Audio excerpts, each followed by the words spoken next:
आज की वीडियो में हम बात करेंगे गण के बारे में। गण आखिर क्या होते हैं, इनका क्या प्रभाव होता है हमारे जीवन पर।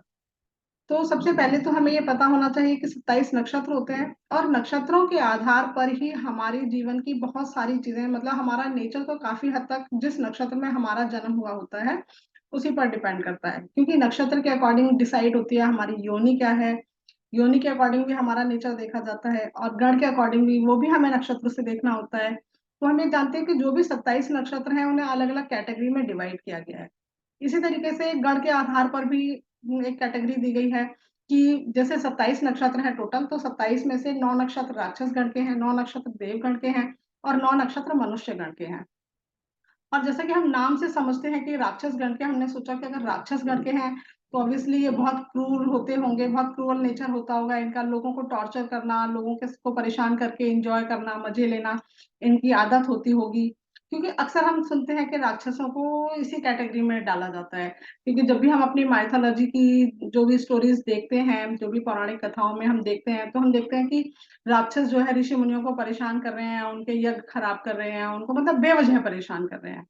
ये चीजें हमने देखा और यही चीजें हमारे दिमाग पर छाप रह जाती है कि हाँ, राक्षस का जो नेचर है वो दूसरों को परेशान करने का है। लेकिन हम उसका दूसरा पहलू छोड़ देते हैं और हम ये नहीं समझ पाते कि हमने एक नेगेटिव पॉइंट देख लिया किसी के बारे में, हमने अपनी एक नेगेटिव इमेज बना ली, तो हमें उसका पॉजिटिव पॉइंट ऑफ व्यू भी देखना चाहिए। तो इसी तरीके से देवताओं में भी हमें नेगेटिव और पॉजिटिव दोनों देखने हैं और राक्षसों में भी। आज क्योंकि हम सिर्फ राक्षस गण की बात कर रहे हैं इसलिए हम राक्षसों के बारे में बात करेंगे। अगर हमने माइथोलॉजी वाली अपनी जो भी स्टोरीज हैं, जिनमें हमें बहुत सारी कथाएं हम सुनते हैं, जिनमें हम राक्षस और देवताओं की लड़ाइयों के बारे में सुनते हैं, अगर उन्हें समझेंगे तो हमें पता चलेगा राक्षसों का नेचर, कि राक्षस का नेचर क्या होता है। और ये जो सारी कथाएं कथाएं इसीलिए हैं ताकि हम समझ पाए कि वो कैसे होते हैं। अब गण, अगर हम अपने नक्षत्रों की बात करें, सबसे पहले तो हमें ये पता होना चाहिए कि हमारा नक्षत्र कौन सा होता है, क्योंकि हमें जानते हैं कि चंद्रमा प्रतिदिन एक नक्षत्र में ट्रांजिट करता है। जिस दिन हमारा जन्म हुआ उस दिन चंद्रमा जिस भी नक्षत्र में ट्रांजिट कर रहा था वो नक्षत्र हमारा जन्म नक्षत्र हो जाता है।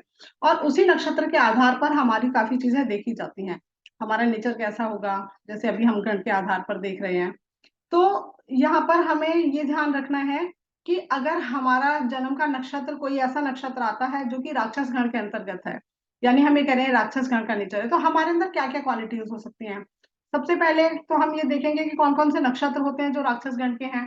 उसमें देखिए गुरु, जो जिनका स्वामित्व रखते हैं वो विशाखा नक्षत्र है। विशाखा नक्षत्र जिनके स्वामी गुरु हैं वो राक्षस गण में आता है। कृतिका नक्षत्र जिनके स्वामी सूर्य हैं वो भी राक्षस गण में आता है। अगर हम बुध की बात करें तो बुध का भी ज्येष्ठा और अश्लेषा नक्षत्र जो है वो राक्षस गण में आता है।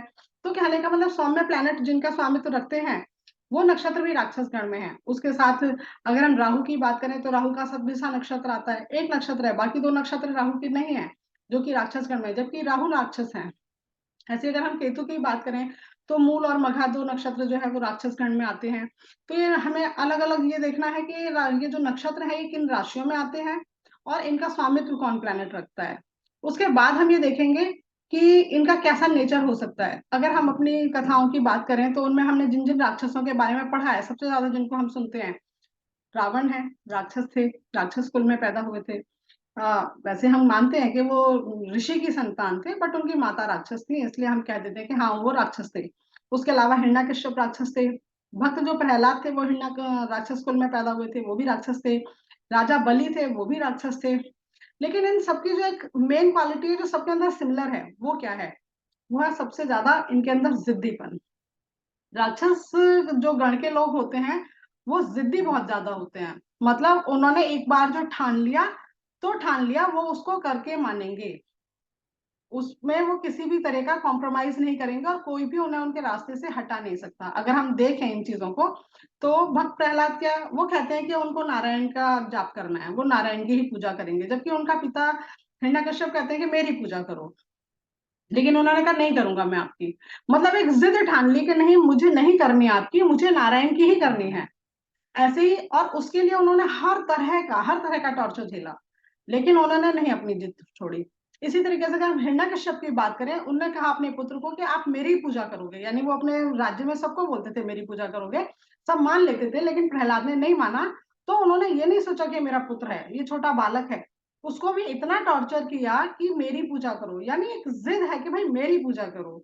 सेम ऐसे अगर हम क्या कहते हैं राजा बलि की बात करें, तो उन्होंने वो सबको दान करते थे, उन्होंने अपना दानी के नाम पर एक अपना वो बना रखा था कि भाई राजा बलि जो है वो बहुत बड़े दानी हैं। तो जब वामन अवतार में विष्णु जी उनके पास आए और उनसे 3 पग भूमि मांगी, तो उनके जो गुरु थे शुक्राचार्य, उन्होंने कहा कि नहीं, ये वामन नहीं है, ये विष्णु है, और ये तुमसे सब कुछ तुम्हारा ले लेंगे। आप इनको संकल्प मत दो कि आप इनको जो भी ये मांगेंगे आप दोगे।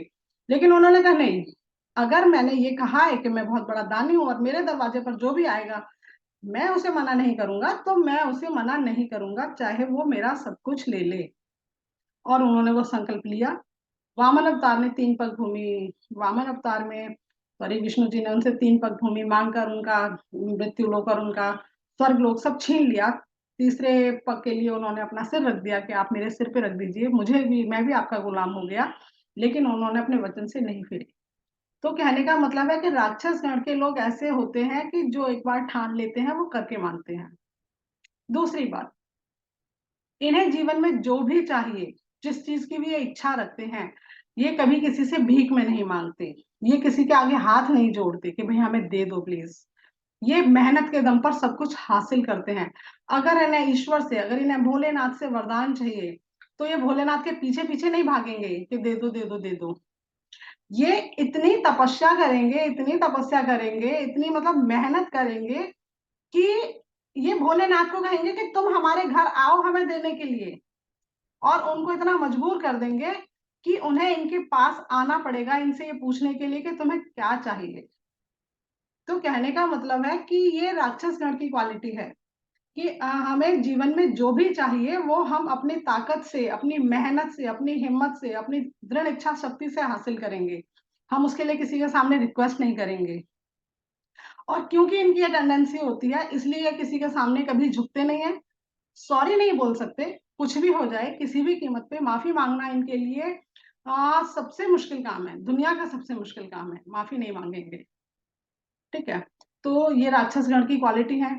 इसके अलावा ये जिंदगी में सिर्फ आगे बढ़ना जानते हैं, इन्हें सेटिस्फेक्शन नहीं होती मोस्टली। क्योंकि बाकी तो देखिए ये एक ही पॉइंट है जिसके ऊपर हम एस्ट्रोलॉजिकली बात कर रहे हैं कि भाई अगर राक्षस गण है आपका तो आपके नेचर में ये क्वालिटी होंगी। लेकिन आपकी कुंडली में जो प्लेनेट की प्लेसमेंट होगी वो भी काफी हद तक, वो भी बहुत ज्यादा, काफी हद तक नहीं बहुत ज्यादा रोल अदा करेगी। लेकिन आज अगर हम इसकी बात कर रहे हैं तो हम ये कह रहे हैं कि इनके पास जीवन में हमेशा एक गोल रहेगा, मुझे जीवन में ये करना है, ये चाहिए। और जब ये अपनी मेहनत से उसको हासिल कर लेंगे तो फिर अगला गोल तैयार कर लेंगे, अब हमें ये चाहिए। मतलब कभी सेटिस्फाई होके बैठेंगे नहीं, इनकी इच्छाएं हमेशा कोई ना कोई एक गोल इनके पास हमेशा रहेगा जो इन्हें जिंदगी में अचीव करना है।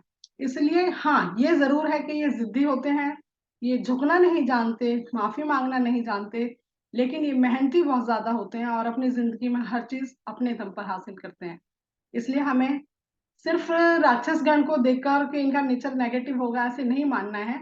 वो और बहुत सारी चीजें होती हैं कुंडली में जिनसे हमें डिसाइड करते हैं कि ये व्यक्ति क्रूअल नेचर का है, पोलाइट नेचर का है, या क्या है।